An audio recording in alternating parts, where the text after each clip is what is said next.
नमस्कार, कवरेज 18 आप देख रहे हैं। मैं आपके साथ सागर मिश्रा। लंबे समय से चल रहे कर्नाटक के सियासी नाटक पर आखिरकार अब विराम लग गया।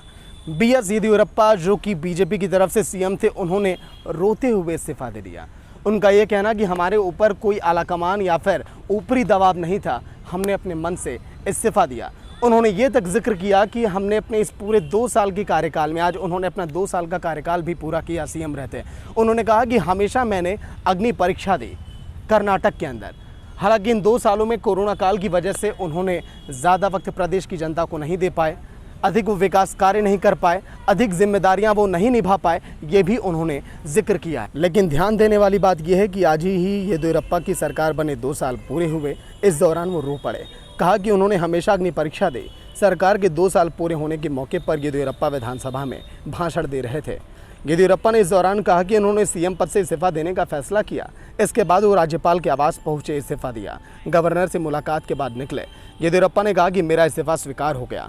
इसके पहले बीएस येदियुरप्पा ने पुराने दिन याद करते हुए वो भावुक अंदाज में कहा, जब अटल बिहारी वाजपेयी प्रधानमंत्री थे तो उन्होंने मुझे केंद्र में मंत्री बनने के लिए कहा था, लेकिन मैंने कर्नाटक में ही रहना चुना। येदियुरप्पा ने रविवार को ही ये संकेत दे दिया था कि उन्हें मुख्यमंत्री का पद छोड़ना पड़ेगा। उन्होंने कहा था कि रविवार या फिर सोमवार तक ये फैसला हो जाएगा। इस्तीफे का ऐलान करते हुए बीएस येदियुरप्पा ने कहा कि इन 2 सालों में मुझे राज्य के लिए बहुत ज़्यादा काम करने का मौका नहीं मिल पाया। उन्होंने कहा कि कोरोना संकट के चलते बहुत सी चीज़ें थम गई थी और ज़्यादा काम करने का मौका ही नहीं मिला। इस बीच बीजेपी के चीफ जेपी नड्डा ने राज्य के प्रभारी अरुण सिंह से हालात पर चर्चा की। राज्य में नए सीएम के चुनाव के लिए जल्द ही पर्यवेक्षकों की नियुक्ति हो सकती है, जो राज्य में विधायक दल की मीटिंग में हिस्सा लेंगे। इसके पहले जब बीएस येदियुरप्पा ने दिल्ली आकर पीएम नरेंद्र मोदी और जेपी नड्डा अमित शाह से मुलाकात की थी, उसी दौरान उन्होंने ये कह दिया था कि मैं राज्य की कमान में छोड़ना चाहता हूं।